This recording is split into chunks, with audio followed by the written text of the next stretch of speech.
தி pass அத்தியாயம் 301. சூர்யா இரவு சக்திவேல் பீச்சில் எங்காவது தென்படுகிறாரா என்று பார்க்க வர, அங்கே சேதராமனின் குடும்பத்தார் சூர்யா குரூஷிப்பில் பார்த்த லிசியுடன் வாதாடி கொண்டிருந்தனர். அதை கண்டு சூர்யா அவர்கள் இருவருக்கும் என்ன சம்பந்தம் என்று யோசிக்க, அப்போது கண்ணகியின் கையில் ஒரு உடைந்து போன பிரேஸ்லெட்டை வைத்துக் கொண்டு லிசியை பார்த்து, இந்த பிரேஸ்லெட் விலை 5 லட்சமா? யார்கிட்ட கதை விட பாக்குற என்று கத்திக் கொண்டிருந்தார். ஏன், இதுக்கு என்ன குறைச்சல் என்று மார்புக்கு குறுக்காக கைகளை கட்டிக்கொண்டு கண்ணகியை பார்த்து சீரலாக பேசிக் கொண்டிருந்தாள் லிசி. இது எவ்வளவு அபூர்வமான பிரேஸ்லெட்னு உன்ன மாதிரி பிச்சைக்காரிக்கு எங்க இருந்து தெரிய போகுது? போனா போகுதுன்னு உடஞ்ச பொருளுக்கு ஈடு செய்யற மாதிரி பணம் கொடுங்கன்னு சொல்றதோட நிறுத்தின, இல்ல நடக்கிறதே வேற என்றாள். சூர்யா லிசி சொன்னதை கேட்டு யோசனையானவன் அவள் அருகே இருந்த ஆளை பார்த்தான். லிசியுடன் ஒரு வெளிநாட்டுக்காரர் இருந்தார். அந்த பிரேஸ்லெட் அவருடையது என்பது அவர்கள் கையில் இருந்த பிரேஸ்லெட் டிசைனை பார்த்து அவனுக்கு புரிந்தது. ஆனால் அவருடைய பிரேஸ்லெட்டை ஏன் கண்ணகி உடைத்தார்? இந்த பிரேஸ்லெட் மரகதம் பதிச்சதுன்னு நீ சொல்றல்ல, நான் கூட என்னோட பிரேஸ்லெட் வைரம்னு சொல்லுவேன், அதை நம்புவியா நீ என்று கேட்டார் கண்ணகி. அவர் சொன்னதை கேட்ட லிசி, நீ இததான் சொல்லுவேன்னு எனக்கு தெரியும், ஆனா நான் சொன்னதை நீ நம்பலனா எங்க கிட்ட சாரோட பிரேஸ்லெட் வாங்கின பில் இருக்கு, நீ வேணும்னா அதை பார்த்து உண்மை என்னன்னு தெரிஞ்சுக்கோ. அதோட இங்க இருக்க நிறைய பேர் நடந்ததையெல்லாம் பார்த்துட்டு தான் இருக்காங்க. அவங்கள யாருக்காச்சும் கண்டிப்பா உண்மையை எப்படி கண்டுபிடிக்கணும்னு தெரிஞ்சிருக்கும். நீ வேணும்னா பொதுவான ஆட்களை வச்சு இந்த பிரேஸ்லெட்டை பரிசோதிச்சு அதுல மரகதம் இருக்கா இல்லையான்னு பாத்துக்கோ என்று சீற்றத்துடன் சொன்னாள் லிசி. அவள் பேச்சு உறுதியாக வந்தது. அவள் முகத்தில் வந்து போன உணர்வுகளை பார்த்த சூர்யா சலிப்புடன் தலையசைத்துக் கொண்டான். அவளது உறுதியான பேச்சை வைத்தே அந்த வெளிநாட்டுக்காரர் அணிந்திருந்த பிரேஸ்லெட் கண்டிப்பாக மரகதம் பதித்த நகையாக இருக்க வாய்ப்பிருக்கிறது என்று அவன் புரிந்து கொண்டான். அப்போது இவ்வளவு நேரமும் வேடிக்கை பார்த்து கொண்டிருந்த ஒருவர் முன்னே வந்து, இந்த மாதிரியான பிரேஸ்லெட் கண்டிப்பா மரகதமாதான் இருக்க வாய்ப்பு இருக்கு, அதுவும் இதுல என்று அவர் பேசிக் கொண்டிருக்கும் போதே கண்ணகி அவர் பேச்சில் குறுக்கிட்டு, வாய மூடு, நான் உன்னை பஞ்சாயத்து பண்ண சொல்லி கூப்பிட்டனா? நீ என்ன அவளோட ஆளா என்று கேட்டார். இல்ல இல்ல என்று அந்த ஆள் தடுமாற்றத்துடன் அவர் சொன்ன குற்றச்சாட்டை மறுத்தார். நீ அவளோட ஆள் இல்லனா அப்புறம் எப்படி அவளுக்கு சாதகமா பேசுற என்று ஆத்திரத்துடன் கேட்ட கண்ணகி, எனக்கு தெரிஞ்சு நீங்க எல்லாரும் ஒரே கும்பலாதான் இருக்கணும், எல்லாரும் ஒன்னா சேர்ந்து பிளான் பண்ணி வந்து என்னை ஏமாத்தி பணம் பறிக்க பாக்குறீங்க என்றார். ஏய் கிழவி, என்ன பேச்சு பேசுற நீ? பண்றதெல்லாம் நீ பண்ணிட்டு நான் ஆள் ஏற்பாடு பண்ணிட்டு வந்தேன்னு சொல்றியா என்று கடுமையாக கேட்டாள் லிசி. நிஜமாகவே அந்த ஆள் லிசி ஏற்பாடு செய்தவர் இல்லை. அதே போல அவளுக்கு இந்த பிரச்சனையில் எந்தவித தொடர்பும் இல்லை. ஏய், யார பார்த்து கிழவின்னு சொன்ன? இன்னொரு தடவை கிழவின்னு சொன்ன பேசின வாயை இழுத்து வச்சு தச்சிருவேன் என்று ஆங்காரமாக பேசினார் கண்ணகி. அந்த நேரம் இவ்வளவு நேரமும் அமைதியாக இருந்த அந்த வெளிநாட்டுக்காரர் இப்போது கையை அசைக்க, அவருக்கு பின்னால் நின்றிருந்த 2 பாதுகாவலர்கள் வேகமாக முன்னே வந்து கண்ணகியை முறைத்து பார்த்தபடி நின்றனர். அவர்களின் முறைப்பை கண்ட கண்ணகி பயத்தில் பின்வாங்கியவர், என்ன பண்றீங்க நீங்க 2 பேரும்? நீங்க என்ன அடிக்க போறீங்களா? இதோ பாருங்க, நான் யாருன்னு தெரியுமா? என் மேல கை வச்சிங்க அப்புறம் உங்களை நான் சும்மா விட மாட்டேன் என்றார். நீங்க செஞ்ச தப்புக்கு பொறுப்பு எடுத்துக்கலனா அப்புறம் நாங்க எப்படி சும்மா இருக்க முடியும் மேடம் என்று கேட்டவர்களின் முகத்தில் இருந்த அழுத்தம் எதையும் செய்வோம் என்று தெளிவாக சொல்வது போல இருந்தது. அப்போது அவர்களுக்கும் கண்ணகிக்கும் இடையே வந்த சேதுராமன், எங்க தப்புக்கு நாங்க பொறுப்பெடுத்துக்கிறோம் என்று ஆழ்ந்த குரலில் கூறினார். பின்னர் அவர் அந்த வெளிநாட்டு ஆளை பார்த்து, முதல்ல என் வைஃப் உங்க பிரேஸ்லெட்டை உடைச்சதுக்கு நான் உங்ககிட்ட மன்னிப்பு கேட்டுக்கிறேன் சார். அப்புறம் அந்த பிரேஸ்லெட் நிஜமாவே மரகதமா இருந்தா அது எவ்வளவு விலையா இருந்தாலும் நான் உங்களுக்கு அதை கொடுத்துடுறேன் என்று சமாதானம் பேசினார் சேதுராமன். என்னது, பணம் கொடுக்க போறீங்களா என்று கேட்டதும் கண்ணகியின் முகம் வேகமாக மாற ஆரம்பிக்க, அவர் தன் கணவரை இழுத்து மெல்லிய குரலில், என்னங்க உங்களுக்கு என்ன பைத்தியமா பிடிச்சிருக்கு? அந்த ஆள் சொல்ற மாதிரி அவரோட பிரேஸ்லெட் நிஜமாவே மரகதமா இருந்தா அப்புறம் நாம 5 லட்சம் பணம் கொடுக்கணும் அவங்களுக்கு. 5 லட்சம் சும்மா வருமா என்று கேட்டார். கண்ணகி, நீதானா அவரோட பிரேஸ்லெட்டை உடைச்ச என்று புருவம் சுருக்கியபடி அவரை பார்த்து கேட்டார் சேதுராமன். ஆமா, நான் தான் உடைச்சேன், ஆனா வேணும்னே செய்யல என்றார் கண்ணகி. நீ வேணும்னு உடைச்சியா இல்ல தெரியாம உடைச்சியான்றது இப்ப முக்கியம் இல்ல, ஆனா உண்மை இதுதான், நீ ஒருத்தரோட பொருளை சேதப்படுத்தி இருக்க. அப்ப நீ என்ன காரணம் சொன்னாலும் தப்பு நம்மளோடதுதான், அதனால நாம அதுக்கு ஈடா அவங்களுக்கு பணம் கொடுத்துதான் ஆகணும் என்று சேதுராமன் அழுத்தமான குரலில் கூறினார். சேதுராமன் இப்படி உறுதியாக பேசுவதை கேட்டு கண்ணகிக்கு நெஞ்சில் ரத்தமே வடியும் போல இருந்தது. தெரியாமல் உடைத்த ஒரு பொருளுக்கு 5 லட்சம் பணம் கொடுக்க வேண்டும் என்றால் அவரும் தான் என்ன செய்வார்? சேதுராமன் கண்ணகியை பற்றி கவலைப்படாமல் அந்த வெளிநாட்டுக்காரரை பார்த்து, சார், இவங்க உங்ககிட்ட அந்த பிரேஸ்லெட் வாங்கின பில் இருக்கு, சந்தேகம் இருந்தா அதை பாத்துக்க சொல்லி சொன்னாங்க. நீங்க தப்பா நினைச்சுக்கலனா நான் அதை பார்க்கலாமா என்று கேட்டார். ஏற்கனவே அவர் பிரேஸ்லெட்டிற்கான பணத்தை கொடுக்கலாம் என்ற முடிவுக்கு வந்திருந்தாலும் அவர்கள் சொல்லுவது உண்மையா பொய்யா என்று தெரியாமல் அவ்வளவு பெரிய தொகையை கொடுக்க முடியாது என்பதால் அவர் பில்லை கேட்டார். அந்த வெளிநாட்டுக்காரரும் உடனேயே தன் போனை எடுத்து அதிலிருந்த காப்பி பில்லை காண்பித்தார். ஏனெனில் யாருமே பேப்பர் பில்லை எப்போதும் தங்கள் கைகளில் வைத்திருக்க மாட்டார்களே. அதை சேதுராமனும் புரிந்து கொண்டார். அவர் காண்பித்த பில்லில் அந்த பிரேஸ்லெட் மரகதம் பதித்த நகை என்பது தெளிவாக இருக்க, அந்த வெளிநாட்டுக்காரர் சேதுராமனை பார்த்து, எல்லாம் சரியா இருக்கா சார் என்று கேட்டார். அவருக்கு சேதுராமனின் நடவடிக்கை மிகவும் திருப்தியாக இருந்தது. ஒருவேளை சேதுராமனும் கண்ணகியைப் போல நடந்து கொண்டிருந்தால் அவர் இவர்களை வேறு வழியில் தான் எதிர்கொண்டிருப்பார். ஒன்னும் பிரச்சனை இல்ல சார், எல்லாம் சரியா இருக்கு. உங்களோட பிரேஸ்லெட் போலி இல்ல, ஒரிஜினல் மரகதம் தான் என்றார் சேதுராமன். ஆரம்பத்திலிருந்தே அவர் எதுவுமே தவறாக எல்லாம் நினைக்கவில்லை. எந்தவித சந்தேகமும் இருக்கக்கூடாது என்பதற்காக உறுதிப்படுத்திக் கொள்ளதான் அவர் இந்த பில்லை கேட்டது. அந்த வெளிநாட்டுக்காரரை பார்க்க சாதாரண ஆள் போல அவளுக்கு தோன்றவில்லை. அவரால் இந்த பிரேஸ்லெட்டை எளிதாக வாங்க முடியும் என்பது போலதான் இருந்தார். ஏனெனில் இந்த பிரேஸ்லெட் உடைந்த போதும் அவரிடம் அமைதியை தவிர வேறு எந்தவித மாற்றமும் இல்லை. எனவேதான் அந்த ஆள் ஒரு சாதாரணமான நபராக இருக்க முடியாது என்பது அவருக்கு புரிந்தது. அந்த வெளிநாட்டுக்காரர் சேதுராமனை பார்த்து, நீங்க ரொம்ப நேர்மையான ஆளா இருக்கீங்க சார், நீங்க உங்க மனைவி மாதிரி இல்ல என்று கண்ணகியை ஒரு பார்வை பார்த்துவிட்டு மெல்லிய சிரிப்புடன் கூறினார். அவர் அப்படி சொன்னதும் கண்ணகி முகத்தை தூக்கி வைத்துக் கொண்டார். ஆனால் ஒரு வார்த்தையும் பேசவில்லை. அதற்கு அவரிடம் தைரியமும் இல்லை. சேதுராமன் அவரை பார்த்து லேசாக புன்னகைத்தவர், நான் சொன்ன வார்த்தையை நிறைவேற்றுவேன் சார், நான் உங்களுக்கு 5 லட்சத்தை கொடுத்துடுறேன், ஆனா இப்ப என்கிட்ட அவ்வளவு பணம் இல்ல என்று சொன்னார். ஒன்னும் பிரச்சனை இல்ல என்றார் அந்த வெளிநாட்டுக்காரர். அவர் ஒப்புக்கொண்டதை பார்த்த லிசி வேகமாக, இல்ல சார், வேண்டாம், இப்ப அவங்க சரின்னு சொல்லிட்டு அப்புறம் பணம் கொடுக்காம ஓடி போயிட்டாங்கன்னா என்ன பண்றது? அவங்க ஓடி போயிட்டா அவங்கள நம்மளால கண்டுபிடிக்க என்று அவள் பேசும்போது அவள் பேச்சில் குறுக்கிட்ட அந்த வெளிநாட்டுக்காரர், அவர் அந்த மாதிரி செய்ய மாட்டாரு, அவர் அந்த மாதிரியான ஆள் இல்ல என்று சொன்னார். என்னதான் சேதுராமனுடன் அவர் பழகியதில்லை என்றாலும் இப்போதுதான் அவரை முதல் முறை பார்க்கிறார் என்றாலும் சேதுராமன் நாணயமான மனிதர் என்று அவரால் அடித்து சொல்ல முடியும். சேதுராமன் லிசியை ஒரு பார்வை பார்த்தவர், 5 லட்சம் பெரிய தொகைதாம்மா, ஆனா அதுக்காக எல்லாம் நான் ஊரை விட்டு ஓடிட மாட்டேன், அதனால நீங்க அதை நினைச்சு கவலைப்பட வேண்டாம், 5 லட்சத்துல 1 பைசா குறையாம நான் இவருக்கு கொடுத்துருவேன் என்று சொன்னார். கொடுத்துட்டான் நல்லது என்றாள் லிசி.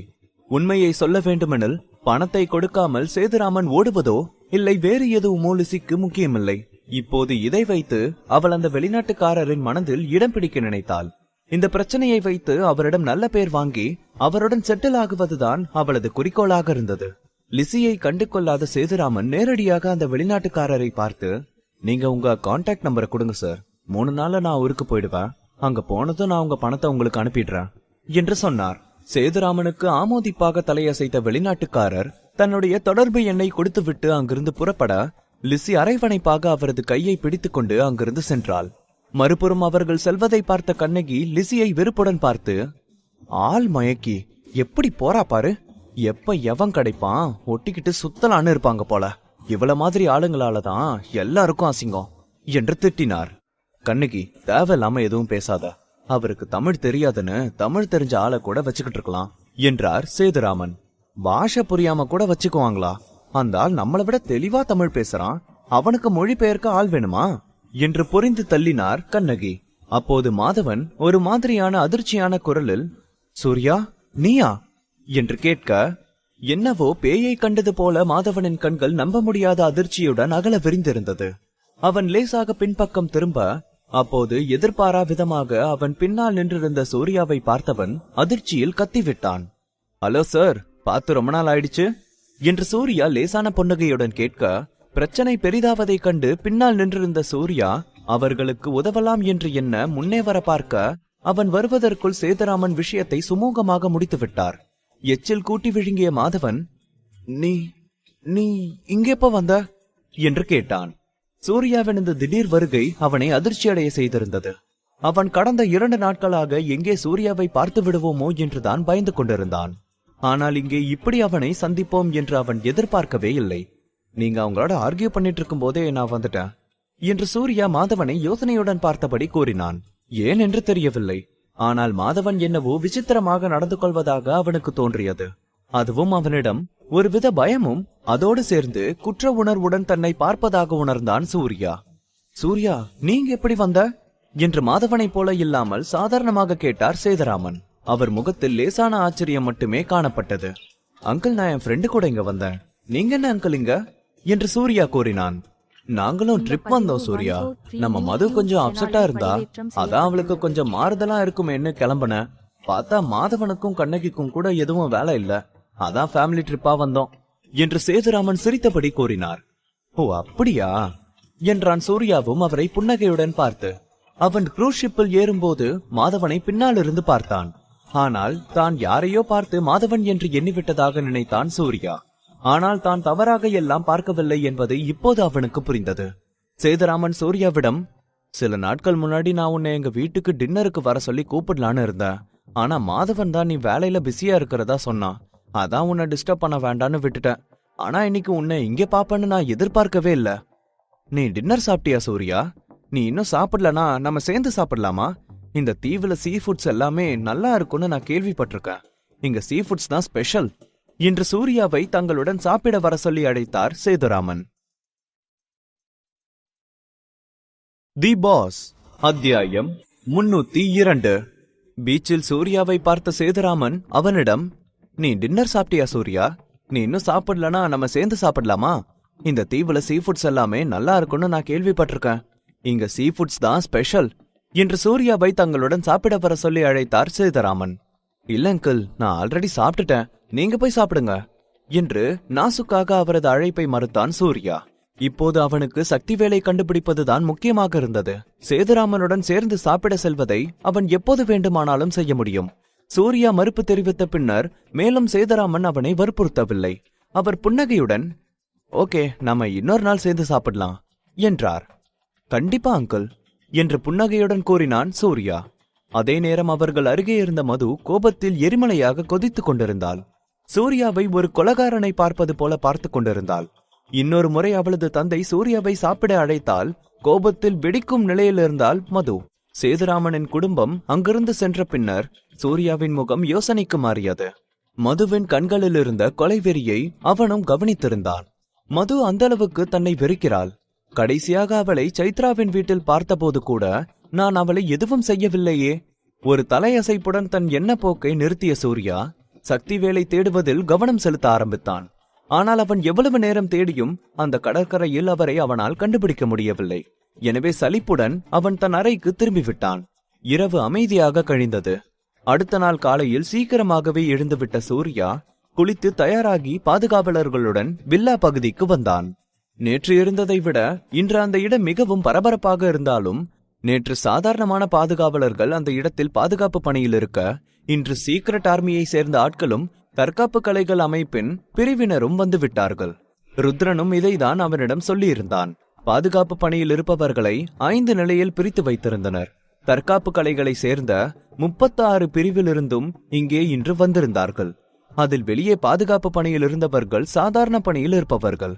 அவர்களும் சீக்ரெட் ஆர்மி துணை பிரிவின் மத்திய தரநிலை சோதனையை கடந்தவர்களாக தான் இருப்பார்கள். அவர்கள் பெரிய பதவியில் இல்லை என்றாலும் கூட வெளியே பரிசோதனை செய்து உள்ளே அனுப்பும் பணிக்கு அவர்களின் நிலை போதுமானதாக இருந்தது. சூர்யா போட்டியில் கலந்து கொள்ள இருக்கும் போட்டியாளர் என்பதால் அவனை அதிகம் பரிசோதிக்காமல் உள்ளே அனுமதித்தார்கள்.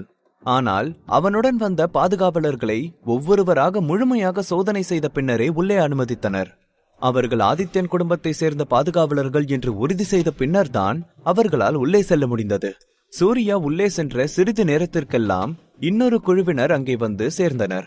இப்போது மட்டும் சூர்யா இங்கே இருந்திருந்தால் கண்டிப்பாக வந்தவர்களை பார்த்து ஆச்சரியப்பட்டிருப்பான். ஆம், அங்கே வந்தவர்கள் சேதுராமனின் குடும்பத்தார்தான். சேதுராமனின் குடும்பத்தாருடன் தற்காப்பு கலைகள் உடை அணிந்து கொண்டு ஒரு நடுத்தர வயதுடைய மனிதர் வந்தார். அவர்தான் சேதுராமனின் குடும்பத்தை அழைத்து வந்திருந்தார். வில்லா பகுதியின் வாயிலுக்கு வந்ததும் அந்த மனிதர் நின்று தன்னுடன் சேர்ந்து வந்த சேதுராமனின் குடும்பத்தினரை திரும்பி பார்த்து, நீங்க யாரும் உங்களோட போன் கேமரான்னு எதையும் இங்க கொண்டு வரல என்று கேட்டார். இல்ல, நாங்க எதுவும் கொண்டு வரல என்று கண்ணகி வேகமாக தலையசைத்தார்.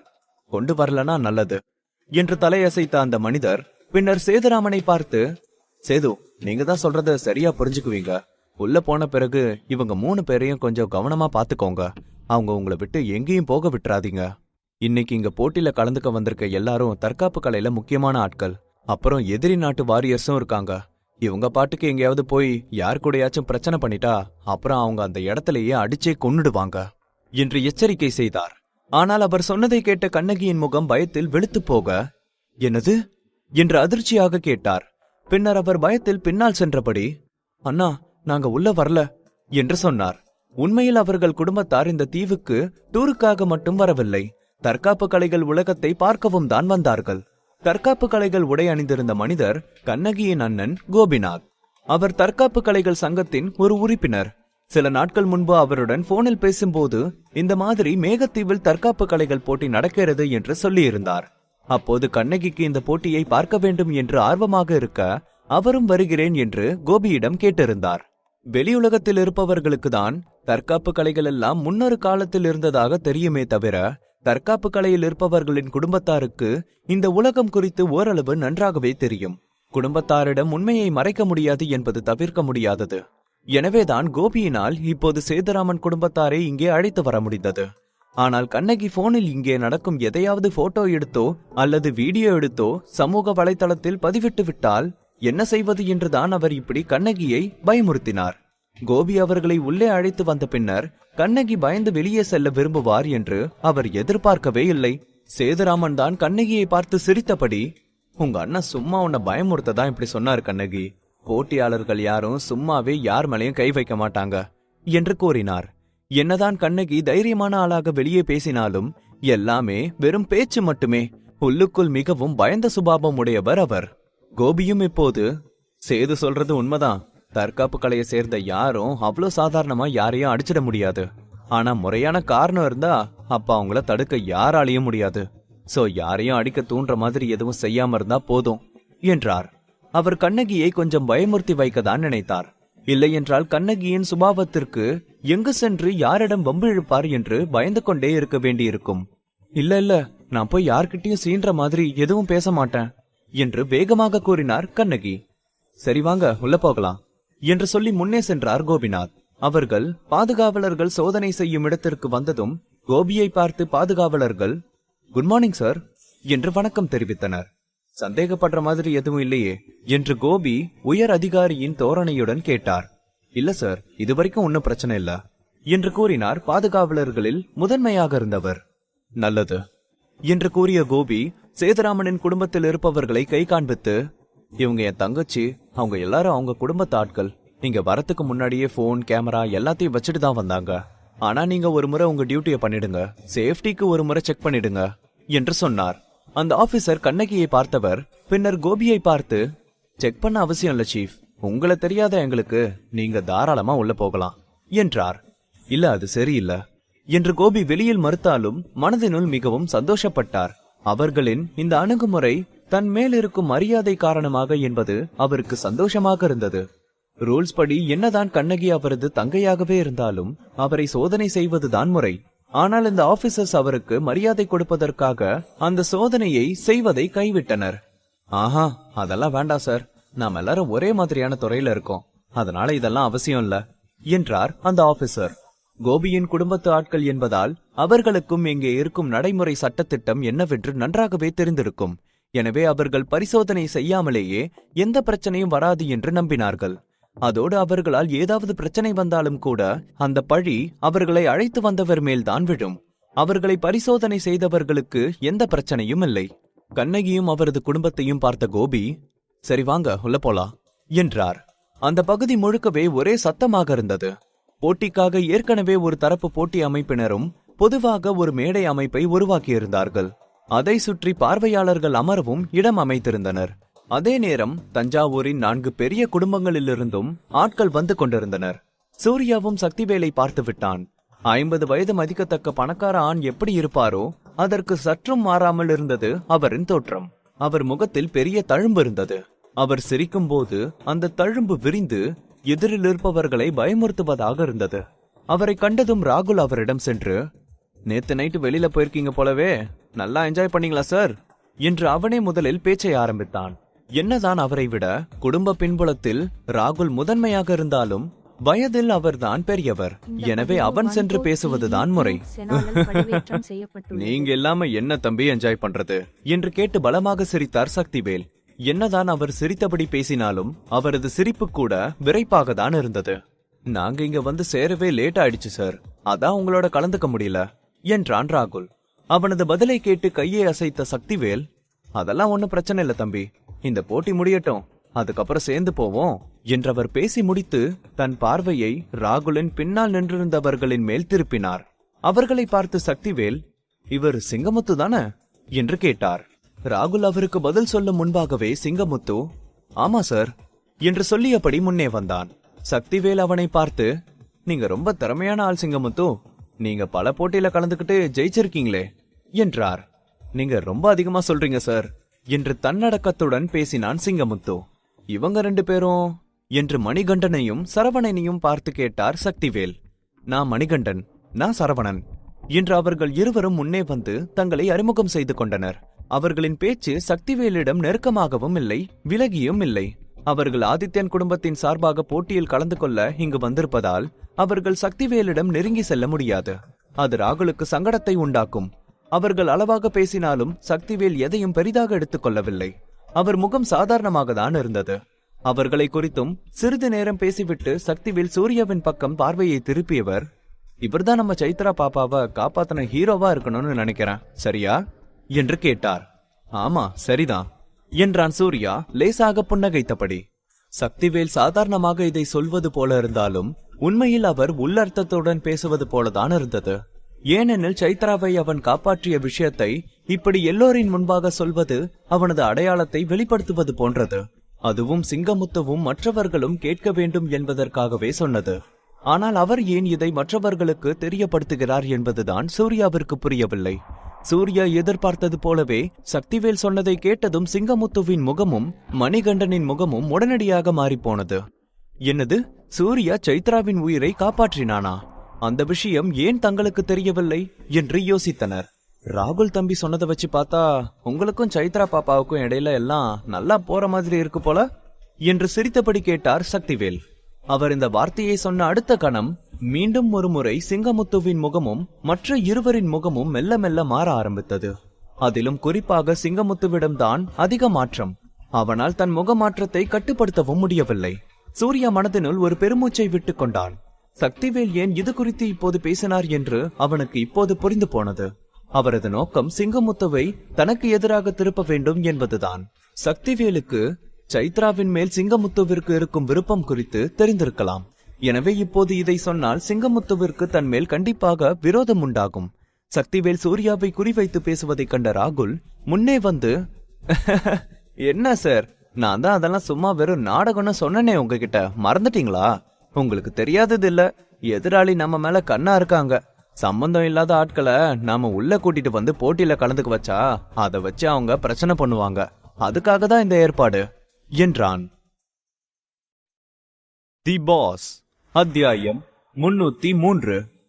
சக்திவேல் சூர்யாதான் சைத்ராவின் உயிரை காப்பாற்றினான் என்பதை எல்லோரின் முன்பாகவும் சொல்ல அது சிங்கமுத்துவிடமும் அவனுடன் வந்த மற்ற இருவரிடமும் மாற்றத்தை உண்டாக்கியது. அவர் சூர்யாவை குறிவைத்து பேசுவதை கண்ட ராகுல் முன்னே வந்து, என்ன சார், நான் தான் இதெல்லாம் சும்மா வெறும் நாடகம்னு சொன்னனே உங்ககிட்ட, மறந்துட்டீங்களா? உங்களுக்கு தெரியாதது இல்ல, எதிராளி நம்ம மேல கண்ணா இருக்காங்க. சம்பந்தம் இல்லாத ஆட்களை நாம உள்ள கூட்டிட்டு வந்து போட்டியில கலந்துக்க வச்சா அதை வச்சு அவங்க பிரச்சனை பண்ணுவாங்க. அதுக்காக தான் இந்த ஏற்பாடு என்றான். அப்படின்னா இந்த பையனுக்கும் சைத்ரா பாப்பாவுக்கும் கல்யாணம் அப்படிங்கிற விஷயம் சும்மாவா? நான் தான் அதிகமா யோசிச்சிட்டேனா?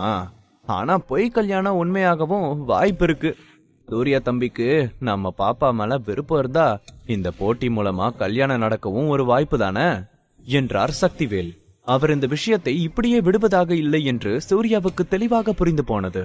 நீங்க சொல்றது சரிதான் சார், ஆனா இந்த விஷயத்த நாங்க 2 பேரும் முடிவு பண்ணிக்கிறோம், நீங்க கவலைப்பட வேண்டாம் என்று கூறினான் சூர்யா. அவனுக்கு இப்போது உறுதியாக தெரிந்தது, சக்திவேலுக்கு தன் மேல் என்னவோ பகை உணர்வு இருக்கிறது என்று உணர்ந்தான்.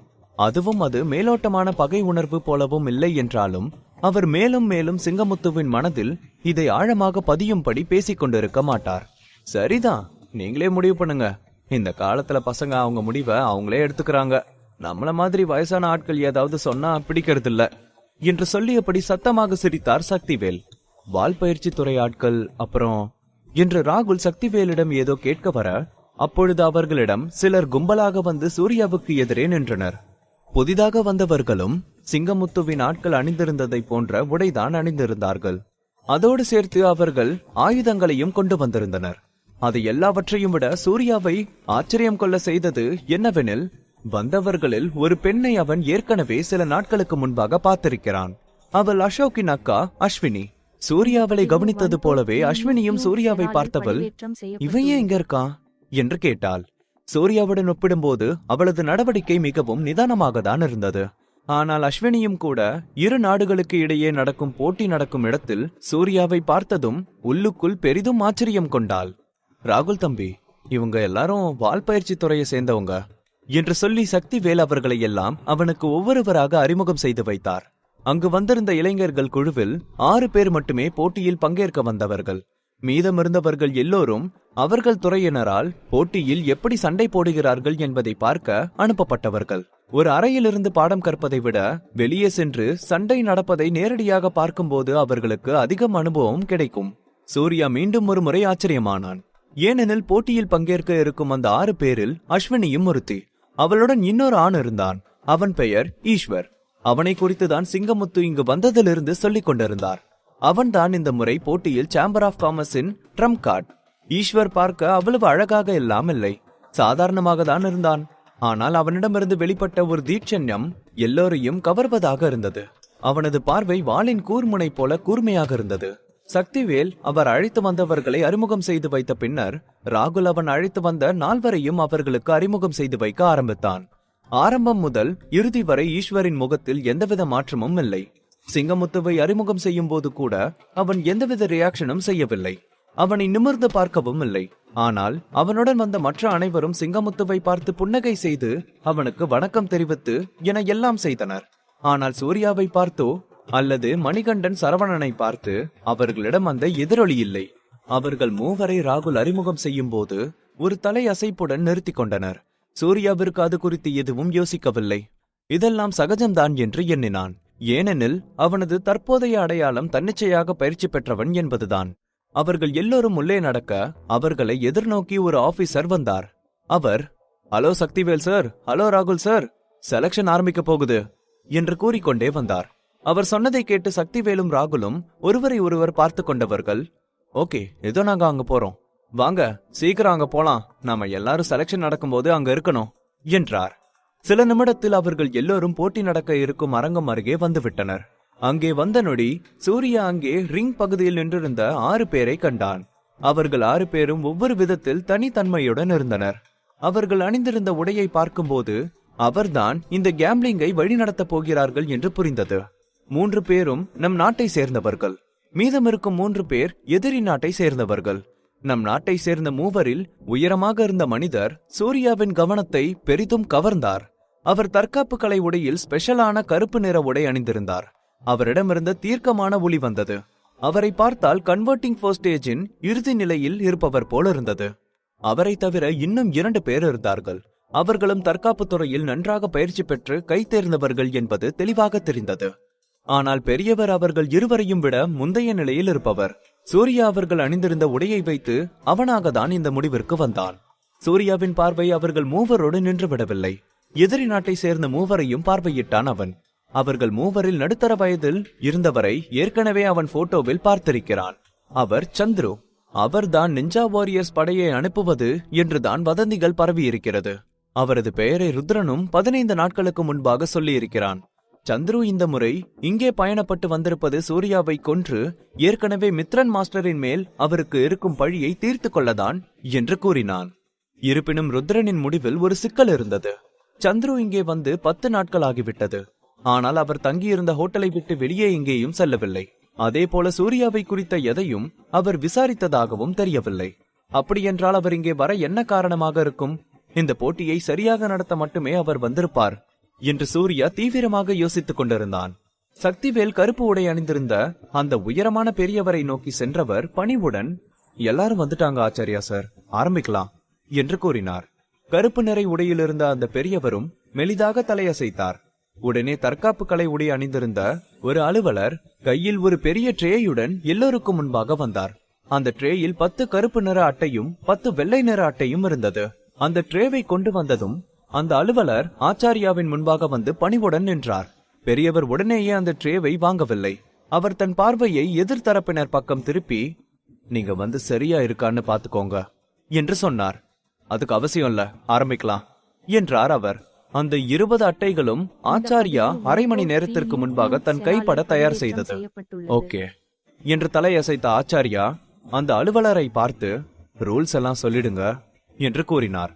ஓகே சார் என்று அவரிடம் மரியாதையுடன் சொன்ன ஆபீசர் உடனேயே எல்லோரையும் பார்த்து திரும்பி, போட்டி செலக்ஷன் ஆரம்பிக்க போகுது. செலக்ஷன் ஆரம்பிக்கிறதுக்கு முன்னாடி போட்டியின் விதிமுறைகள் என்னன்னு நான் ஒரு முறை தெளிவா சொல்லிடுறேன். என் கையில இருக்க ட்ரேல 20 கார்டு இருக்கிறது உங்களுக்கு தெரிஞ்சிருக்கும். இதுல 10 கருப்பு கார்டு 10 வெள்ளை கார்டு இருக்கு. ஒவ்வொரு கலர் கார்டுலயும் 1ல இருந்து 10 வரை ஒரு நம்பர் இருக்கும். அதே போல வெள்ளை கார்டுலயும் இருக்கும்.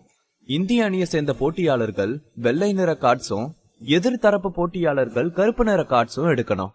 கார்டு எடுத்து ஒவ்வொரு போட்டியாளரும் திறந்து பார்த்த பின்னரே அவங்க எத்தனையாவது போட்டியாளரா யாரோட பங்கு கொள்ளணும்னு தெரிய வரும். உதாரணமா 1 நம்பர் இருக்கிறவங்க எதிர்த்தரப்பு 1 நம்பரோட தான் போட்டியிடணும். கருப்பு கலர் ஒரு வெள்ளை கலர் ஒன்றை ஜெயிச்சுட்டா ஜெயிச்சவங்க அடுத்த ஆளோட போட்டியிடணுமா இல்ல போதும்னு போய் ஓய்வு எடுக்கணுமான்னு ஜெயிச்ச போட்டியாளரை முடிவு பண்ணலாம். இதேதான் எல்லா நம்பருக்கும் பொதுவானது. அதே போல யார் கடைசி வர ரிங்ல நின்னு ஆடுறாங்களோ அவங்க தான் வெற்றியாளர். இதுதான் இந்த போட்டியோட விதிமுறை. இது உங்க எல்லாருக்கும் புரிஞ்சுதா என்று கேட்டார் அந்த ஆபீசர். ஆனால் மேடைக்கு கீழே இருந்து அவருக்கு எந்தவித பதிலும் வரவில்லை. உண்மையை சொல்ல வேண்டுமெனில் சூர்யாவிற்கும் மற்ற அனைவருக்கும் ஏற்கனவே இந்த விதிமுறைகள் எல்லாம் தெரியும். ஆனால் அந்த ஆபீசர் இப்போது இந்த விதிமுறைகளை இங்கே சொல்ல காரணம், போட்டியை பார்க்க வந்திருக்கும் பார்வையாளர்களுக்கு இது தெரிய வேண்டும் என்பதற்காக தான். ஏனெனில் இந்த முறை இங்கே வெறும் போட்டியாளர்களும் போட்டியை நடத்துபவர்கள் மட்டும் வரவில்லை. 2 நாடுகளை சேர்ந்த தற்காப்பு கலைகள் துறையின் முக்கிய நபர்களும் வந்திருந்தனர். அவர்களுக்கு இந்த கேம்பிளிங் விதிமுறைகள் குறித்து எதுவும் தெரியாது. எனவே அவர்களுக்கு இது குறித்து தெரியப்படுத்துவது சீக்ரெட் ஆர்மியின் பொறுப்பு. அமைதியாக இருந்த எல்லோரையும் பார்த்த ஆபீசர், எல்லாருக்கும் புரிஞ்சிடுச்சு, சோ ப்ளீஸ் போட்டியாளர்கள் மேடைக்கு வந்து அவங்க கார்டை எடுத்துட்டு போகலாம் என்றார். அவர் சொல்லி முடித்தவுடன் எதிர்த்தரப்பு போட்டியாளர்கள் வேகமாக வரிசையாக வந்து அவரவர் கார்டை எடுத்து சென்றனர். அவர்களுடன் ஒப்பிடும்போது நமது தற்காப்பு கலை துறையை சேர்ந்தவர்கள் ஒழுக்கத்தில் சிறந்தவர்களாகவே இருந்தனர். எதிர்த்தரப்பில் இருந்த போட்டியாளர்கள் 30 வயதை நெருங்கும் தோற்றத்தில் இருந்தனர். எல்லோருமே நமது போட்டியாளர்களை விட 4 வயதாவது பெரியவர்களாக இருப்பார்கள். சிங்கமுத்து முதலில் எழுந்தவன், வாங்க போலாம் என்று அவர்கள் தரப்பினரை வழி நடத்தி சென்றான். மேடைக்கு சென்றதும் ஒவ்வொருவராக ஒரு கார்டை கையில் எடுத்துக்கொண்டனர். சூர்யாவும் ஒன்றை எடுத்து திறந்து பார்க்க அதில் 8 என்ற எண் எழுதியிருந்தது. அப்படியென்றால் சூர்யா 8வது ஆளாக தான் போட்டியிட வேண்டும். பின்னர் சூர்யா மற்ற போட்டியாளர்களை பார்த்தான். மணிகண்டனை தவிர யார் முகத்திலும் எந்தவித உணர்வும் இல்லை என்பதை கண்டான் அவன். மணிகண்டன் முகம் மோசமாக மாறி போயிருந்தது. அவனுக்கு வந்திருந்த எண் 1. அதன் அர்த்தம் அவன்தான் முதலாவது ஆளாக மேடைக்கு சென்று போட்டியிட வேண்டும். அப்போது அந்த ஆபீசர் எல்லோரையும் பார்த்து, ஓகே, எல்லாரும் அவங்கவங்க கார்டை காமிங்க என்றார். அவர் அப்படி சொன்னதுமே எதிர்த்தரப்பினர் உடனடியாக தங்கள் கார்டை திருப்பி காண்பித்தனர். அப்போது மணிகண்டன் சிங்கமுத்திடம் சென்றவன் மெல்லிய குரலில், உங்களுக்கு என்ன நம்பர் வந்திருக்கு பிரதர் என்று கேட்டான். 3ஆம் நம்பர் என்று சொன்னான் சிங்கமுத்து. மணிகண்டனின் முகத்தை பார்த்துவிட்டு, என்னாச்சு என்று கேட்டான். எனக்கு 1ஆம் நம்பர் வந்திருக்கு பிரதர் என்று சோகமாக கூறினான் மணிகண்டன். என்னது 1ஆம் நம்பரா என்று யோசனையானான் சிங்கமுத்து. 1 தான் ஆரம்ப நிலை. ஆனால் அவர்கள் தரப்பில் மிக மோசமான போட்டியாளர் என்றால் அது மணிகண்டன் தான். எனவே அவன் மட்டும் மேடைக்கு சென்றால் கண்டிப்பாக எதிராளி அவனை எளிதாக வென்று விடுவான். முதலாளே தோற்றுவிட்டால் அது தங்களுக்கு மிகப்பெரிய அடியாக இருக்கும். எதிராளிக்கு வெற்றியின் ருசியை காண்பித்ததாகிவிடும். பிரதர், நீங்க என்று தன் எண்ணை சிங்கமுத்துவிடம் மாற்றிக்கொள்ளலாம் என்று அவன் கேட்க வந்த நேரம் அந்த ஆபீசர் அவர்கள் அருகே வந்தவர், உங்க 2 பேரோட நம்பர் என்னன்னு காமிங்க என்று சொன்னார். அவருக்கு சரி என்று தலையசைத்த சிங்கமுத்து தன் கார்டை உயர்த்தி காண்பித்தான். அதில் 3 என்ற எண் இருந்தது. உடனேயே அவர் எல்லோருக்கும் கேட்கும் விதமாக சிங்கமுத்து 3வது எண் என்று அறிவித்தார். பின்னர் அவர் தன் பார்வையை மணிகண்டன் பக்கம் திருப்பி, மணிகண்டனுக்கு தன் எண்ணை காண்பிக்க மனது இல்லை என்றாலும் இப்போது வேறு வழி இல்லை என்பதால் அவரிடம் கார்டை உயர்த்தி காண்பித்தான். அந்த ஆபீசர் ஒரு மாதிரியாக மணிகண்டனை பார்த்தவர் அவனது எண்ணை அறிவித்தார். அவரிடம் மணிகண்டன் அவங்க சைடுல யார் நம்பர் 1 போட்டியாளர் என்று கேட்டான். அவனை அனுதாபத்துடன் பார்த்த அந்த ஆபீசர் சைத்து என்று சொன்னார். சைத்து அவர்கள் தரப்பில் சிங்கமுத்துவின் நிலையில் இருப்பவன். சைத்து என்ற பெயரை கேட்டதும் மணிகண்டனின் முகம் முற்றிலும் வெளிரி போனது. அந்த ஆபீசர், உங்களை நல்லா தயார்படுத்திக்கோங்க மணிகண்டன் என்று சொன்னவருக்கு அவன் மேல் பெரிதாக நம்பிக்கை இல்லை. ஏனெனில் சைத்துவின் பலம் அப்படி. அவன் சிங்கமுத்துவுக்கு சற்றும் குறைந்தவன் இல்லை. ஒருவேளை மணிகண்டனால் சிங்கமுத்துவை வெல்ல முடிந்தால் அப்போது வேண்டுமானால் சைத்தாவை வெற்றி கொள்ளும் வாய்ப்பு அவனுக்கு கிடைக்கும். ஆனால் மணிகண்டன் அந்த தரநிலையில் இல்லவே இல்லை. தி பாஸ் அத்தியாயம் 304. தங்களது எண்களை பெற்ற பின்னர் இரு தரப்பு போட்டியாளர்களும் மேடையை விட்டு இறங்கி கீழே சென்றனர். அந்த ஆபீசர் மட்டும் மேடையில் இருந்தவர், யார் யாரோட மோத போறாங்கன்னு இன்னும் கொஞ்ச நேரத்துல நாங்க லிஸ்ட் கொடுத்துடுவோம். அப்புறம் போட்டி 2 மணிக்கு ஸ்டார்ட் ஆகுது. சோ எல்லாரும் சரியான நேரத்துக்கு வந்துருங்க என்று அவர் சொல்லி முடித்ததும் மேடைக்கு கீழே வந்தவர்கள் தங்களுக்குள் பேசிக்கொள்ள ஆரம்பித்தனர். 2 மணிக்கா? ஏன் அவ்வளவு நேரம் ஆகும்? 2 மணிக்கு ஆரம்பிச்சா எப்படி போட்டி இன்னிக்கே முடியும்? போட்டி இன்னிக்கே முடிஞ்சிடும்னு யார் சொன்னது? இந்த முறை இந்த போட்டி 3 நாள் நடக்க இருக்கு. இன்னைக்கு 2 போட்டி, நாளைக்கு 4 போட்டியும், அதுக்கு அடுத்த நாள் 4 போட்டியும் நடக்க இருக்கு. ஏன் 3 நாள்? ஒரே நாள்ல நடக்க முடியாதா? ஒரே நாள்ல நடக்கணுமா? நீ என்ன இது குழந்தைங்க விளையாடுற விளையாட்டுன்னு நினைச்சிட்டியா? அது எப்படி இவ்வளவு பெரிய கேம்பிளிங் போட்டிய ஒரே நாள்ல முடிக்க முடியும் என்று எல்லா பக்கத்திலிருந்தும் இந்த விவாதம் சென்றது. இதையெல்லாம் கண்டு கொள்ளாமல் தஞ்சாவூர் குழு மீண்டும் வில்லாவிற்கு திரும்பினார்கள். சூர்யாவும் அவர்களுடன் வந்துவிட்டான். ஆளில் போட்டியாளர்கள் 10 பேரும் கூடியிருந்தனர். மணிகண்டனை தவிர மற்ற அனைவருமே அமைதியான முகபாவனையுடன் தான் இருந்தார்கள். சில நிமிடங்கள் கழித்து ராகுலும் சக்திவேலும் அங்கே வந்து சேர்ந்தனர். ராகுல் அவனது கையில் இருந்த சிவப்பு கலர் பேப்பரை காண்பித்து, யார் எப்ப மேடைக்கு போகணும்னு லிஸ்ட் வந்துருச்சு என்று கூறினான். எல்லோரின் பெயருக்கு நேராக அவர்களை எதிர்த்து போட்டியிடும் நபரின் பெயர் தெளிவாக குறிப்பிடப்பட்டிருந்தது. இன்னைக்கு போட்டி நாம உள்ள போறதுக்கானது மட்டும்தான். அதுல முதல்ல நமக்கு எதிரா போட்டியிட போறது சைத்து என்று சொல்லி ராகுல் மணிகண்டனை பார்த்தான். ராகுல் சார், என்னோட நம்பரை மாத்தி சிங்கமுத்து பிரதர் நம்பரை எனக்கு கொடுக்க முடியுமா? நான் சைத்துவுக்கு நிகரான போட்டியாளர் இல்ல. சிங்கமுத்து பிரதர் தான் அவருக்கு சரியான போட்டியாளர். அவர் போனாதான் சைத்துவை ஜெயிக்க முடியும் என்ற மணிகண்டன் எல்லோரும் தன்னையே பார்ப்பதை உணர்ந்து சங்கடமாக இருந்ததை அடக்கிக் கொண்டு வலுக்கட்டாயமாக வரவழைத்த சிரிப்புடன் பேசிக் கொண்டிருந்தான். விஷயம் இவ்வளவு தூரம் வந்துவிட்ட பிறகு அவனால் எல்லோரும் தன்னை பற்றி என்ன நினைப்பார்கள் என்றெல்லாம் யோசிக்க முடியவில்லை. நிஜமாகவே அவன் சைத்துவிற்கு சரியான போட்டியாளர் இல்லை. அதிகபட்சம் சைத்துவை எதிர்த்து 10 தாக்குதல் கூட அவனால் நடத்த முடியாது. முதலில் அவன் இங்கு வரும்போது எப்படியாவது 1 அல்லது 2 எதிராளிகளையாவது வீழ்த்திவிட வேண்டும் என்றுதான் வந்தான். அப்போதுதான் மீண்டும் தன் ஊருக்கு திரும்பி செல்லும் போது பெருமையாக இதை சொல்லிக் கொள்ளலாம் என்று இருந்தான். ஆனால் அவன் எதிர்கொள்ள வேண்டிய போட்டியாளர் சைத்துவாக இருக்கும் என்று அவன் சிறிதும் எதிர்பார்க்கவே இல்லை. ராகுல் அவனுக்கு மறுப்பாக தலையசைத்தவன், இல்ல மணி, எல்லாரோட பேரும் அங்க கொடுத்தாச்சு. அதனால இனி அதை மாத்த வாய்ப்பே இல்ல. ஆனா நீ ரொம்ப பிரஷர் ஆக வேண்டாம். நீ உன்னால முடிஞ்ச அளவுக்கு சைத்து கூட சண்டை போடு. உனக்கு கண்டிப்பா வெற்றியா அமையும் என்றான் ராகுல். அவனுக்குமே மணிகண்டன் சைத்துவுக்கு நிகரான போட்டியாளர் இல்லை என்று தெரியும். ஆனால் அவருக்கு வேறு வழி இல்லை. மணிகண்டன் தன்னால் முடிந்த அளவுக்கு மேடையில் அதிக நேரம் தாக்குப்பிடித்தால் போதுமானது என்றுதான் எண்ணினான் ராகுல். சைத்து கஷ்டமே படாமல் மணிகண்டனை வீழ்த்தி விடுவான் என்றும் ராகுலுக்கு தெரியும். அதன் பின்னர் 2ஆம் எண் சைத்துவுடன் களத்தில் இறங்குவான். அவன் மேடையில் இருந்த முக்கிய 3 தலைமை தற்காப்பு அதிகாரிகளில் ஒருவனின் சீடன். அவன் மணிகண்டனை விட கொஞ்சம் பரவாயில்லை என்றாலும் கூட அவனும் அதிக திறமையானவன் எல்லாம் இல்லை. மணிகண்டனை சைத்து கஷ்டமே இல்லாமல் தோல்வியடை செய்தால் அடுத்ததாக செல்பவனை கொஞ்சம் சண்டையிட்டு வெற்றி கொள்வது போல இருக்கும். எப்படி இருந்தாலும் இதன் முடிவு தங்களுக்கு சாதகமாக இருக்காது என்பது மட்டும் உண்மை. ராகுல் இவ்வளவு தெளிவாக சொன்ன பின்னர் மணிகண்டனால் வேறு எதுவும் சொல்ல முடியவில்லை. அவன் பற்களை கடித்துக் கொண்டு, ஓகே, நான் என்னால முடிஞ்ச அளவுக்கு போட்டி போடுறேன் என்றான். மதியம் இந்த போட்டியில் அவனது விழாவின் கடைசி நிமிடங்களில் இருப்பது போன்ற உணர்வில் அவன் போட்டியிட முடிவு செய்தான். ஒருவேளை தோல்வியடைந்தாலும் அதை அவன் பெருமையாகவே எண்ணிக்கொள்வான்.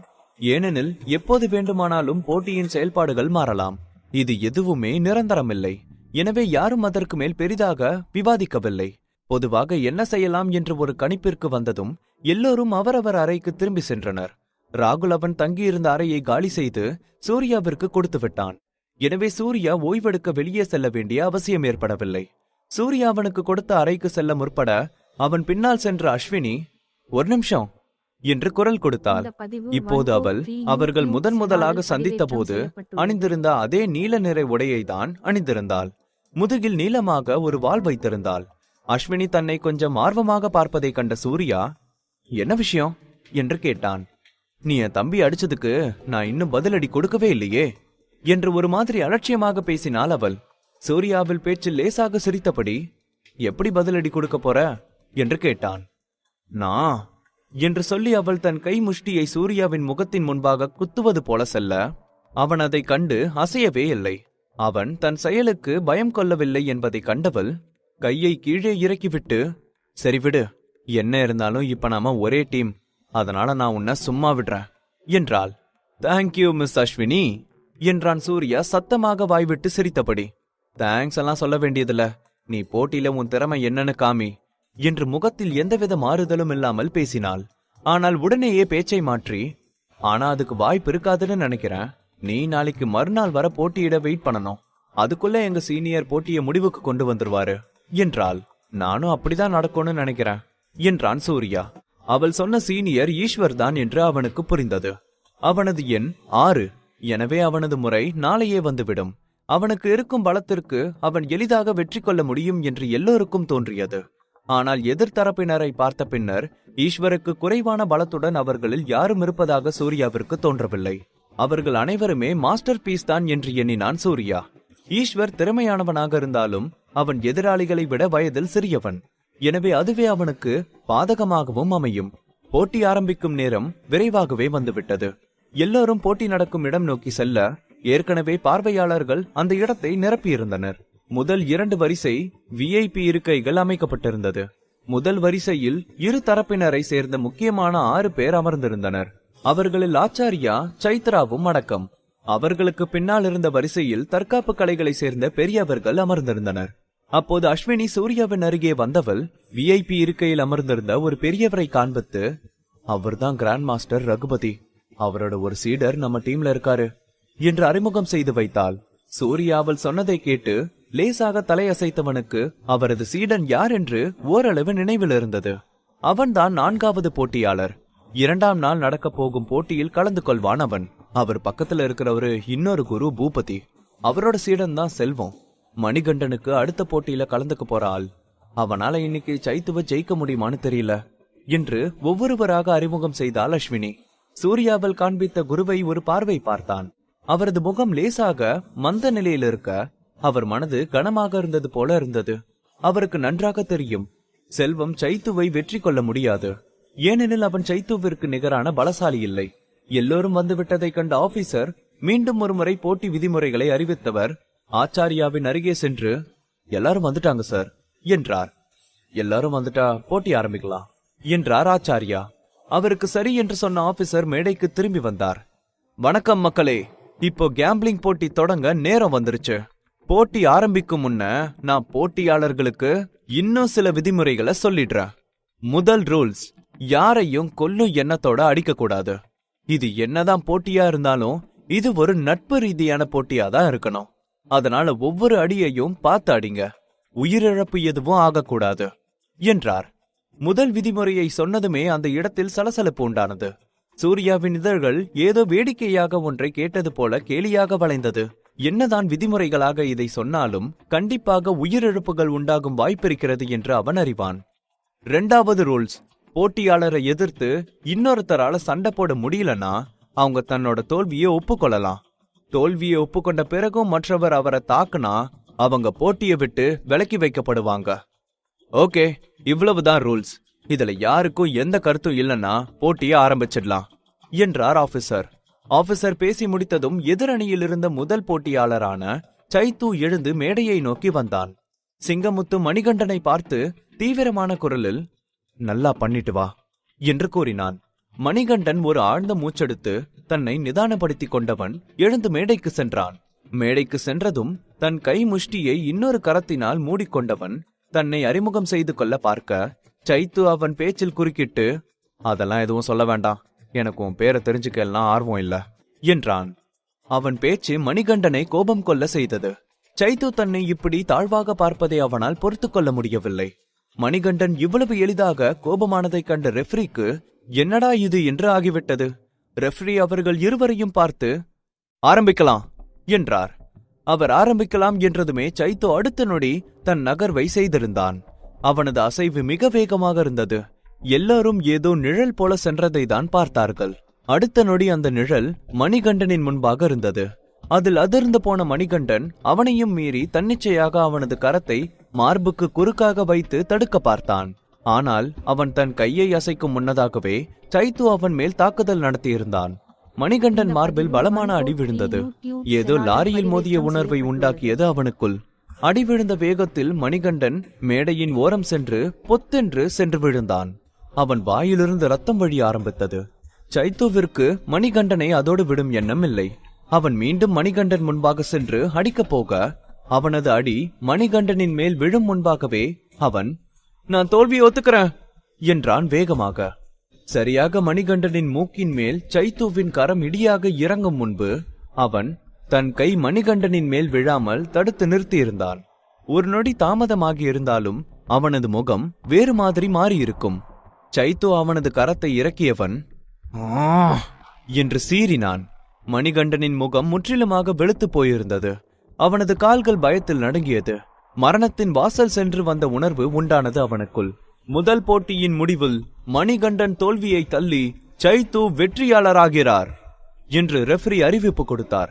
மேடைக்கு கீழே நின்றிருந்த தஞ்சாவூர் அணியினர் முகமெல்லாம் மோசமாகி மாறி போயிருந்தது. மணிகண்டன் தோற்றுவிட்டான் என்பது அவர்களுக்கு ஏற்கனவே தெரிந்த விஷயம்தான் என்றாலும் இப்படி ஒரே அடியில் வீழ்வான் என்று யாரும் எதிர்பார்க்கவில்லை. சுத்த வேஸ்ட் என்றாள் அஸ்வினி. சூர்யா வெறுமனே தலையை அசைத்தவன் எதுவும் சொல்லவில்லை. இப்படிதான் நடக்கும் என்று அவன் ஏற்கனவே எதிர்பார்த்துதான் இருந்தான். மணிகண்டனுக்கு எதிரான போட்டியாளர் சைத்து என்பதே மிகப்பெரிய பாதகம்தான். அதோடு சைத்துவின் ஒரே அடி மணிகண்டனை மேடையின் ஓரத்திற்கு தூக்கி எறிந்திருந்தது. ஆனால் அவன் திரும்பி ஒரு அடி கூட அடிக்கவில்லை. சைத்துவின் நோக்கம் மணிகண்டனை கொல்வதுதான். போட்டி விதிமுறைகளை எல்லாம் தாண்டி அவன் தோல்வியை ஒப்புக்கொள்ளும் முன்பாகவே அவனை கொல்ல நினைத்துதான் அடித்தான் சைத்து. ஆனால் அவனே எதிர்பாராதது ஒரே அடியில் மணிகண்டன் தோல்வியை ஒப்புக்கொண்டது. சைத்துவின் இந்த வெற்றி அவர்களது அணிக்கு மிகப்பெரிய பாதகம் என்பதை அறிவான் சூர்யா. அதே போல அவனை ஆச்சாரியாவும் இன்னும் பலரும் திட்டி தீர்த்து கொண்டிருந்தனர். மேடையை விட்டு கீழே இறங்கி வந்த மணிகண்டன் அங்கே இருந்த ராகுலை பார்த்து சாரி சார், என்னால முடியல என்று சொன்னான். ஒன்னும் பிரச்சனை இல்ல, நீ முதல்ல உன் காயத்தை பாரு என்றான் ராகுல். அவனும் இந்த முதல் சுற்றின் முடிவு இப்படிதான் இருக்கும் என்று எதிர்பார்த்தே இருந்தான். தி பாஸ் அத்தியாயம் 305. போட்டியில் தோல்வியடைந்த மணிகண்டன் மேடையிலிருந்து கீழே இறங்கியதும் ரெஃப்ரி சைத்துவிடம் அடுத்த ஆளோட போட்டி போட போறீங்களா இல்ல அப்படியே வெளியில போக போறீங்களான்னு நீங்களே முடிவு பண்ணலாம் என்று சொன்னார். நான் அடுத்த ஆளோட போட்டியிட போறேன் என்று அலட்சியமான சிரிப்புடன் கூறினான் சைத்து. மணிகண்டன் அவனுடன் சண்டையிட்டதை வைத்து அவனாகவே தஞ்சாவூரில் பயிற்சி பெற்ற போட்டியாளர்களின் திறமை இவ்வளவுதான் என்று முடிவுக்கு வந்து விட்டான். எனவே அவன் முடிந்தவரை இந்த வாய்ப்பை பயன்படுத்திக் கொள்ள எண்ணினான். ஓகே என்று ரெஃப்ரி உடனேயே சொல்வதை பார்த்து செல்வம் மேடைக்கு வாங்க என்றார். ஓகே என்று கூறிய செல்வத்தின் முகம் அமைதியாக இருந்தது. உண்மையை சொல்ல வேண்டுமெனில் சைத்து அவன் மேல் மிகப்பெரிய பாரத்தை சுமத்தியிருக்கிறான். என்னதான் மணிகண்டன் அளவுக்கு செல்வம் மோசமில்லை என்றாலும் அவனது பலமும் ஒரு அளவில் தான் இருக்கும். உண்மையில் செல்வம் மணிகண்டன் கொஞ்சம் நேரம் தாக்குப்பிடிப்பான் என்று எதிர்பார்த்தான். அப்படி இருந்திருந்தால் சைத்துவின் எனர்ஜி கொஞ்சமாவது குறைந்திருக்கும். ஆனால் மணிகண்டன் ஒரே அடியில் தோல்வியுற்றது செல்வத்திற்கு தான் மிகப்பெரிய அடி. அதன் எதிரொலி இப்போது செல்வம் அவனை முழுமையாக எதிர்கொள்ள வேண்டும். மணிகண்டனை பார்த்து தெரிந்து கொண்டதை வைத்து மேடையில் ஏறியதுமே கொஞ்சம் எச்சரிக்கையுடன் தான் இருந்தான் செல்வம். ஏனெனில் சைத்து எந்த நேரம் வேண்டுமானாலும் தன் தாக்குதலை ஆரம்பிக்கலாம். சைத்து செல்வதை மேலிருந்து கீழாக அளவிட்டவன் நீ அவனை விட கொஞ்சம் பரவாயில்ல என்றான். அதுவரை படபடப்பாக இருந்த செல்வம் சைத்துவின் இந்த வார்த்தையில் கொஞ்சம் தளர்ந்தான். ஆனால் அடுத்த நொடி சைத்து ஆனா உன்னை வீழ்த்த நான் அதிகம் போராட வேண்டியதில்ல, 3 அட்டாக் போதும், நீ தோத்துருவ என்றான். அதெல்லாம் ரொம்பவே ஓவர் என்ற செல்வத்தின் முகம் கொஞ்சம் கடுமையாக மாறியது. ஆனால் அவன் கோபத்தில் மணிகண்டனை போல அறிவை இழக்கவில்லை. அவன் இன்னமும் கொஞ்சம் நிதானமாகவே இருந்தான். ஆழ்ந்த மூச்செடுத்து தன்னை நிதானப்படுத்திக் கொண்ட செல்வம் ரெஃப்ரியை பார்த்து ஆரம்பிக்கலாமா என்று கேட்டான். ரெஃப்ரியும் உடனேயே ஆரம்பிக்கலாம் என்று சொல்லி தலையசைத்தார். அவர் ஆரம்பிக்கலாம் என்றதும் செல்வம் சண்டையை தொடங்க முயன்றான். அவனும் மணிகண்டன் செய்த அதே தவறை செய்ய விரும்பவில்லை. சைத்துவின் செயல்பாடுகள் மிக வேகமாக இருந்தது. எனவே அவனை முதலடி அடிக்கவிடக் கூடாது என்று எண்ணினான் செல்வம். ஒருவேளை சைத்து முதலடியை அடித்துவிட்டால் பிறகு அது அவனுக்கு சாதகமாக அமைந்துவிடும். எனவே அவன் வேகமாக தன் நகர்வை எடுத்து வைத்தான். ஆனால் இந்த முறை சைத்து தன் சண்டையிடும் முறையை மாற்றியிருந்தான். சைத்துவின் முகம் அருகே செல்வத்தின் வாள் வரும்போது கூட அவன் மிக அமைதியாக தான் இருந்தான். அவனது முகத்தை வாள் வெட்டப் போகும் நேரத்தில் தான் சைத்து எதிர்க்க ஆரம்பித்தான். அவன் கையில் 2 குறுவாள்கள் இருந்தது. அதை வைத்து அவன் செல்வத்தின் வாளை தடுக்க ஆரம்பித்தான். அந்த 2 குறுவாள்கள் செல்வத்தின் பெரிய வாளை நகர விடவில்லை. அதை கண்ட செல்வத்தின் முகம் மெல்ல மாற ஆரம்பித்தது. அவன் தன்னிச்சையாக தன் வாளை பின்னுக்கு இழுக்க பார்த்தான். ஆனால் சைத்துவின் 2 குறுவாள் உடம்பு பிடியாக அவனது வாளை இறுக பிடித்திருந்தது.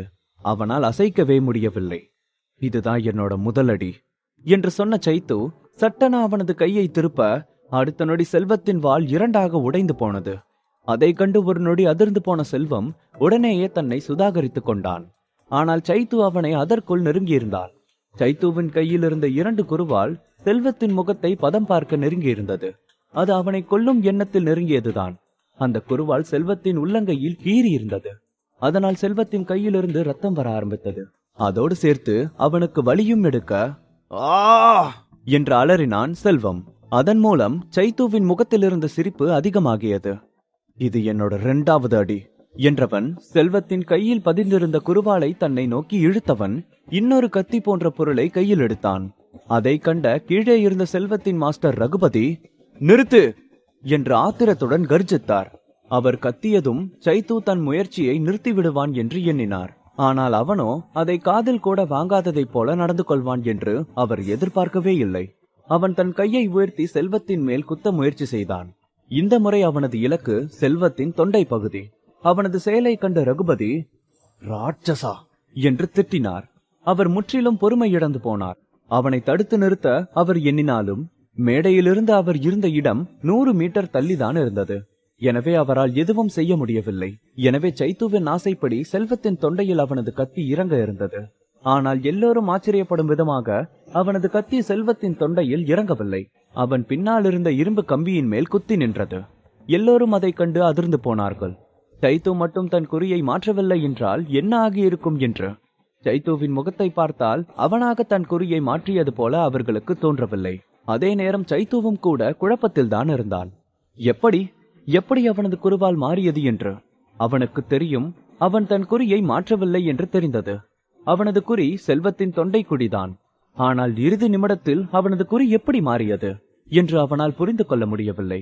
இதை யோசித்த அடுத்த நொடி அவன் கண்களில் கொலைவெறி தாண்டவமாட மீண்டும் செல்வத்தை நோக்கி தன் கையை உயர்த்தினான்.